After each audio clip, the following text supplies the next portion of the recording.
ओम नमः सिद्धेभ्यः। ओम नमः सिद्धेभ्यः। ओम नमः सिद्धेभ्यः। नमो जनाणम। सभी को सादर श्रद्धात्मक वंदन।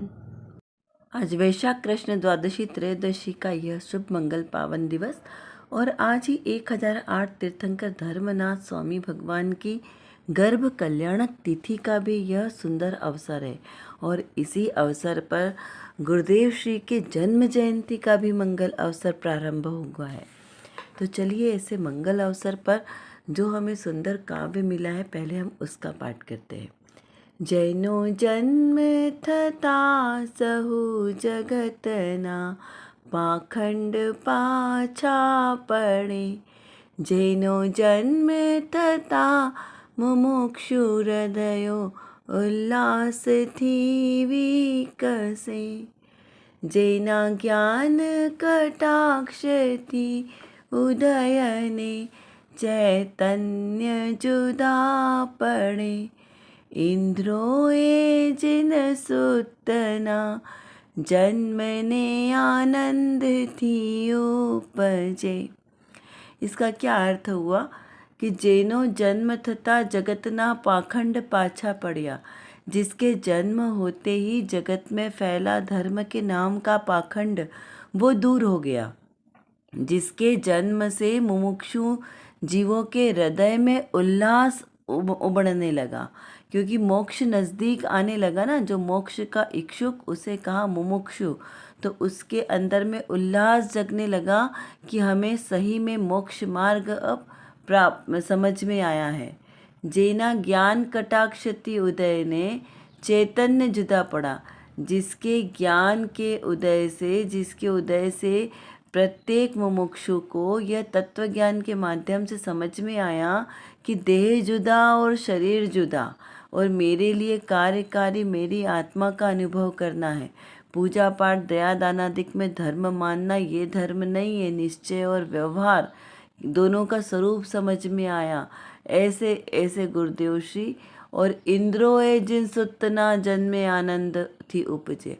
ऐसे ऐसे ऐसे महापुरुष के जन्म से इंद्रों ने जिनवाणी के सूत्र, जिनवाणी का सूत्र, जिनवाणी के सच्चे सपूत, ऐसे उनके जन्म से आनंद उमड़ने लगा। इस प्रकार से यहाँ पे उद्गार व्यक्त किए। अब आगे इनका संदेश। गुरुदेव मार्ग को अत्यंत स्पष्ट बता रहे हैं। आचार्य भगवंतों ने मुक्ति का जो मार्ग प्रकाशित किया है और गुरुदेव श्री ने उसे स्पष्ट कर रहा है।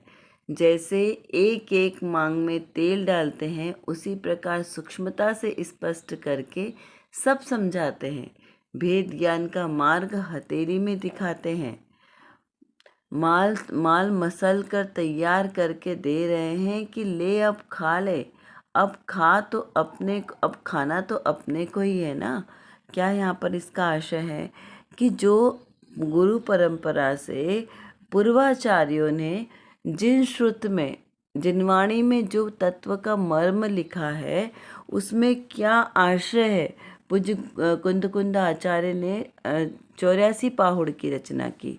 उसमें से पंच परमागम जो बहुत ही प्रसिद्ध है, हमारे लिए उपयोगी है, और अन्य इस प्रकार से 12 से 15 ग्रंथ अभी हमें उनके प्राप्त हुए, बाकी लुप्त है। लेकिन जितने भी प्राप्त हुए हैं सब में भाषा शैली और विषय का प्रस्तुतिकरण कितना सुंदर है। लेकिन फिर भी नए ज्ञान के अभाव में हमें वो पूरे व्यवस्थित तरीके से समझ में नहीं आता, जिसे पूज्य गुरुदेव श्री ने उन तत्वों का मर्म खोला। हमारे पास तो ये सारे ग्रंथ बहुत प्राचीन समय से हमारे पास उपलब्ध है, क्योंकि जिनवाणी तो प्राचीन है ना हमारे पास। दिगंबर परंपरा में दिगंबर जिनवाणी तो प्राचीनता से प्राप्त है, लेकिन उसको समझ में तो आना चाहिए ना। हमारे पास है लेकिन हमें समझ में नहीं आएगी तो उसका क्या मूल्य। तो उसे समझने की जो दृष्टि दिखाई वो पूज्य गुरुदेव श्री ने दिखाई कि किस तरीके से वस्तु व्यवस्था को समझना है। द्रव्य दृष्टि और पर्याय दृष्टि दो अलग अलग विवक्षाओं से बात कही है। 4 अनुयोग में जिनवाणी को समाहित किया गया है, लेकिन चारों अनुयोग की भाषा शैली अलग है। एक अनुयोग की भाषा शैली दूसरी अनुयोग की भाषा शैली से मैच नहीं करती, क्योंकि दोनों का दृष्टि प्रधान कथन अलग अलग है। सब में दृष्टि की प्रधानता से कथन किया गया है, लेकिन चारों ही अनुयोग में जो बात कही है उस बात का सार में यही निकलता है, वीतरागता का पोषण। चारों ही अनुयोग वीतरागता का पोषण कराने वाले हैं, ये एक सेम बात निकल कर आती है। लेकिन जो कथन करने की पद्धति है, जो लिखने की शैली है, समझने की शैली है, वो चारों अनुयोग भी अलग अलग है। तो आप ऐसा नहीं कह सकते, किसी बात का निषेध नहीं कर सकते कि ये बात आपकी गलत है। अगर आगम में लिखी है तो आगम में लिखी बात तो सही है, लेकिन उसकी अपेक्षा लगानी पड़ेगी। देखिए, आगम में निश्चय और व्यवहार से कैसा लिखा है, द्रव्य दृष्टि और पर्याय दृष्टि में चरणानुयोग की शैली आती है कि ऐसा करना चाहिए। श्रावक में श्रावकों को, मुनियों को इस प्रकार से आचरण शुद्धि रखनी चाहिए। कैसे? उसमें हमें भक्ष अभक्ष का ख्याल विचार करना है, व्रत आदि का पालन करना चाहिए। लेकिन द्रव्यानुयोग में यही बात लिखी है कि आत्मा तो अशरीरी है, आत्मा का कोई शरीर नहीं है, आत्मा कुछ खाता नहीं है, आत्मा कुछ पीता नहीं है, आत्मा बोलता नहीं है, आत्मा कुछ क्रिया भी नहीं करता, क्योंकि अकर्ता स्वभाव ही है ना। तो फिर यहाँ पर पूजा पाठ दया दान आदि करने की तो बात ही नहीं है। किस दृष्टि से कहा? ये द्रव्यानुयोग की दृष्टि से कहा, क्योंकि द्रव्य स्वभाव से आत्मा कैसा है? अकर्ता है, आत्मा कुछ नहीं करता। लेकिन पर्याय अपेक्षा से आत्मा को नहीं, मतलब जो जीव है, जीव को आचरण शुद्धि करनी है। किससे? चरणानुयोग की अपेक्षा से, पर्याय दृष्टि से। द्रव्य दृष्टि से आत्मा अकर्ता है। तो यहाँ जब दो दृष्टि की भिन्नता है, तो जब जैसी दृष्टि का विषय चलेगा उस बात को वैसा समझना पड़ेगा। ऐसे अगर हम दृष्टि को नहीं समझेंगे तो जैनागम की कोई बात समझ में नहीं आएगी, क्योंकि जैनागम की सारी बातें, एक एक शब्द नए में निबद्ध है। यदि आपको नए ज्ञान नहीं है तो आप जैनागम को नहीं पढ़ सकते, एक शब्द भी पढ़ नहीं सकते, उसका अर्थ सही नहीं निकाल सकते। इसलिए ऐसी सही दृष्टि जो दी अकर्तावाद को हटाने वाली, वो पूज्य गुरुदेव श्री के माध्यम से समग्र जीवों को समझ में आई। चाहे उनका किसी ने विरोध किया हो, चाहे उनका पक्ष किसी ने लिया हो, कैसे भी हो, प्राणी मात्र को उन्होंने जो तत्व का उपदेश दिया, अनेकांत का उपदेश दिया, वो बहुत ही अमूल्य है। जो जीवों को अपना आत्म कल्याण करना हो वो विरोध से दूर रहते हैं। क्योंकि आगम में लिखा है कि सम्यक ज्ञान के दोष क्या हैं? बहुमानाचार्य में यदि किसी के द्वारा आपको एक शब्द का भी ज्ञान मिला है तो वो आपका गुरु है। फिर भले ही उन्होंने आप उनका पक्ष लें या ना लें, वो बात नहीं है, लेकिन ज्ञान तो मिला है ना। ये तत्व को देखने की दृष्टि तो उसी समय से समझ में आई है सबको। उसके पहले तक तो सारे भारत में आडंबर फैला हुआ था, क्रियाकांड के नाम को ही धर्म माने बैठे थे। क्योंकि सत्य किसी को पता ही नहीं था। जब सत्य उजागर हुआ तब जाकर आज सभी पंथों में क्रांति का बिगुल बजा। क्योंकि जब गुरुदेव श्री निकले, जब बहुत सुंदर पंक्तियाँ उस समय प्रचलित हुई, लो रोको तूफान चला रे, आडंबरों के महल ढलाता, लो रोको तूफान चला रे।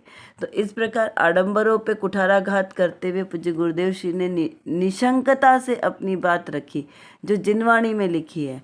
तो ऐसे निशंक पुरुष वही होते हैं सम्यक दृष्टि, जिन्हें डर होता है अपने स्वयं की सुरक्षा का। वो कभी निशंकपने से जिनशासन का प्रचार प्रसार नहीं करते। चलिए अब देखते हैं आज की रत्न कणिका में कौन सी विशेष बात आई है। यहाँ पर श्रोता ने प्रश्न किया है कि जड़ मूर्ति तो भगवान कैसे माना जाए, जड़ मूर्ति को भगवान कैसे माना जाए? क्योंकि जड़ मूर्ति यानी पत्थर क्या है? जड़ है, और पत्थर से आकार बनाकर मूर्ति बना दी, तो वो तो पत्थर की ही प्रतिमा हुई ना, तो जड़ प्रतिमा हुई, तो उसको भगवान कैसे माने? तो यहाँ पर सबसे पहले तो हमें यह विचार करना है कि माना पत्थर में पत्थर जड़ है, लेकिन जब उसमें भगवान की स्थापना की तो क्या वो जड़ है? उसका समाधान करते हुए यहाँ पर कहा कि साक्षात जिनेंद्र भगवान के अभाव में प्रतिमा जी की स्थापना की जाती है, और वह दो प्रकार की होती है, सद्भाव रूप स्थापना और असद्भाव रूप स्थापना। जिनेंद्र देव के अनुसार उनकी मूर्ति में जिनेंद्र देव का आरोप करना सद्भाव स्थापना है, और पुष्पादिक से स्थापना करना असद्भाव स्थापना है। इसे तदाकार और अतदाकार स्थापना भी कहते हैं। जिनदेव की प्रतिमा में जिनदेव की ही स्थापना होती है, इसीलिए उस प्रतिमा पर कोई श्रृंगार अधिक नहीं किया जाता। वीतराग प्रतिमा के वस्त्र अधिक नहीं होते, माला भी नहीं होती, मुकुट नहीं होते, शस्त्र अस्त्र अधिक नहीं होते, राग द्वेष के चिन्ह नहीं, साथ में नारी नहीं।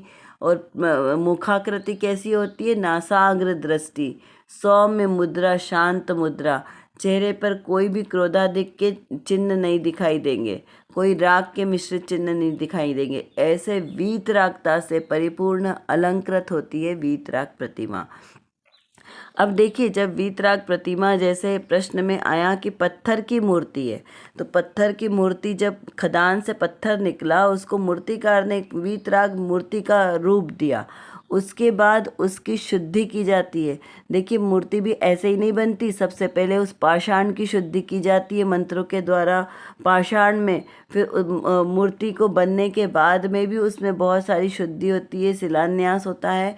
फिर उसके बाद जब मूर्ति बनकर तैयार हो जाती है, तब प्रतिष्ठाचार्यों के द्वारा विविध मंत्रों के द्वारा उसकी पूरी शुद्धि करके पंचकल्याणक आदि किया जाता है। तो पंचकल्याणक आदि क्रियाओं में जो मंत्रादिक के द्वारा उस प्रतिमा में मंत्रों की स्थापना की जाती है, प्राण प्रतिष्ठा की जाती है, उसको कहते हैं प्राण प्रतिष्ठा। तो वो सारी प्राण प्रतिष्ठा उस जड़ पत्थर को जीवंत बनाती है, चैतन्यता से परिपूर्ण करती है। क्या कहा?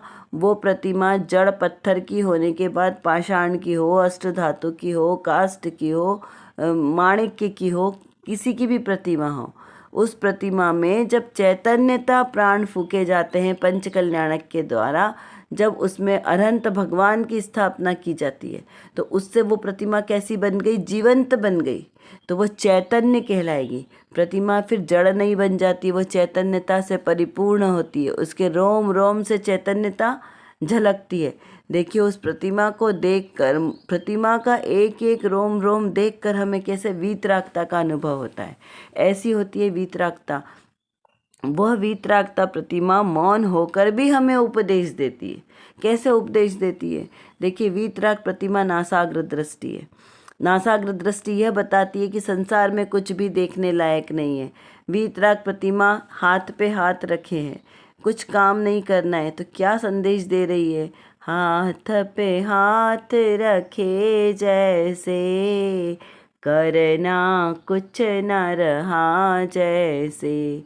क्या किया? हाथ पे हाथ रखा है कि अब कुछ काम करने जैसा नहीं है। ये संसार के सारे कार्य अकार्य है, कुछ भी करने जैसे नहीं है। कोई भी पद कार्यकारी नहीं है, सब अपद है। तो करने योग्य क्या कार्य क्या है? एकमात्र अपनी आत्मा को देखना, क्योंकि नासाग्र दृष्टि है ना, आत्म स्वरूप को देखना, संसार को नहीं देखना। तो यही कार्य करना है। दोनों पैर फोल्ड है, यानी अब कहीं जाने आने का कोई विकल्प नहीं है, गमनागमन का अभाव हो गया। ऐसे तीन तो उपदेश सहज देती है। और मुखाग्रति को देखकर पता चलता है कि तीर्थंकर जो प्रतिमा जी है वो कैसी है? एकदम शांत गंभीर। संसार का कोई कोलाहल, कोई रोग, कोई शोक, कोई दुख, दरिद्रता, कोई आपदा, कोई फर्क नहीं पड़ता। निश्चल प्रतिमा एकदम वन जंगल में जैसे पत्थर है, उस पर आकर हिरण अपनी खाज खुजा जाता है निशंकता से, ऐसे ही वो प्रतिमा निशंक रूप से विराजमान है। किसी प्रकार का कोई डर नहीं उनको, और कोई साथ में भी कोई नहीं, एकाकी। यानी जब किसी का डर ही नहीं है तो शस्त्रादिक की ज़रूरत क्या है? कि हमारी सुरक्षा करनी है। कोई राग के अंश नहीं है, इसलिए साथ में स्त्री अधिक नहीं है। तो इस प्रकार से निर्विकार प्रतिमा धर्मोपदेश देती हुई है। तो फिर वो जड़ कैसे हुई? वो तो साक्षात उपदेश दे रही है ना। तो वो कैसी हो गई प्रतिमा? जीवंत प्रतिमा है, क्योंकि हित का उपदेश देने वाली है, प्रति समय हित का उपदेश देने वाली है। जब भी हम जिनालय में जाके जिनेंद्र भगवान के दर्शन करें तो इस प्रकार से दर्शन करें। हमें उसमें जिनेंद्र प्रतिमा में वो जीवंतता झलकनी चाहिए। मुनि है, उत्कृष्ट मुनि, महामुनिराज अरहंत भगवान समोसरण में विराजमान है, यानी जिनालय में विराजमान है, यानी ऐसा अनुभव करे कि समोसरण में विराजमान है और उनकी दिव्य देशना खिल रही है। तो उस दिव्य देशना का अनुभव करे, तब हमें साक्षात उस जीवंत प्रतिमा के दर्शन होंगे। कि जैसी वो जीवंत प्रतिमा है वैसी वो आज भी जिनालय में विराजमान है, हमें साक्षात उपदेश देने वाली है और इसी से हम भव्य जीवों का कल्याण होने वाला है। इसीलिए कहा कि सच्चे देव शास्त्र गुरु पंच परमेष्ठी जीवों के सम्यक दर्शन में निमित्त है, क्योंकि उनको देखकर हमें अपना स्वरूप ख्याल आता है। ऐसा ही प्रभुवर मैं भी हूँ, ये प्रतिबिंब सुमेरा है, भली भांति मैंने पहचाना, ऐसा रूप सुमेरा है। अब भली भांति हमने जिनेंद्र भगवान को देखकर ये पहचाना कि ऐसा ही मैं भी हूँ, तो उनकी प्रतिमा को देखकर, उस पर्याय को देखकर हमें अपने द्रव्य स्वभाव का अनुभव हो रहा है, तो वही हमारे लिए कार्यकारी है। अब देखिए आज की जो हमारा चिंतन धारा की विषय में हमें क्या चिंतन करना है। सबसे पहले तो यही चिंतन करना है, नियम बना लें कि जिनेंद्र भगवान के दर्शन जब जब भी करें तब तक द्रव्य गुण पर्याय को विचार करते हुए दर्शन करें। जिनेंद्र भगवान में हमें अपना द्रव्य स्वभाव झलकना चाहिए। जैसे दर्पण के सामने जाते से ही हमें हमारे शरीर का चेहरा झलकता है, वैसा ही हमें अपना स्वरूप दिखना चाहिए। कर विचार तो पाम, हम जितना विचार करेंगे उतना ही हमारा विषय क्लियर होगा, क्योंकि हमारे पास समय की कमी है और जानना बहुत ज़्यादा है। और किसको जानना है? अपने ही ज्ञायक स्वभाव को जानना है। तो जब तक हम अपने इस ज्ञायक स्वभाव को नहीं जानेंगे तब तक हमारा कोई भी कार्य सिद्ध नहीं हो सकता। तो एकमात्र जो मेरे अंदर मतलब मेरे आत्म स्वभाव में जो ज्ञान नाम का विशेष गुण है, इस गुण को एकमात्र अपने ज्ञायक स्वभाव को जानने में लगाएं तो निर्विकल्प दशा की प्राप्ति होगी। और इस निर्विकल्प दशा के ही आश्रय से हमें शाश्वत सुख की प्राप्ति होगी। तो वो शाश्वत सुख हमें प्राप्त हो, इसीलिए पुरुषार्थ करना आवश्यक है। उसके लिए व्यवहार से तो सच्चे वीतरागी देवशास्त्र गुरु का आश्रय लेना योग्य है, और निश्चय नय से मेरी निज शुद्धात्मा का आश्रय लेना ही सर्वश्रेष्ठ उपाय है। अभी के लिए बस इतना ही। विशेष चर्चा हम आगे की कक्षाओं में करेंगे। तब तक हम अपने आत्मस्वरूप को जानें, पहचानें और उसी में लीन रहें। इसी विशेष मंगल भावना के साथ आप सभी को सादर जय जिनेंद्र।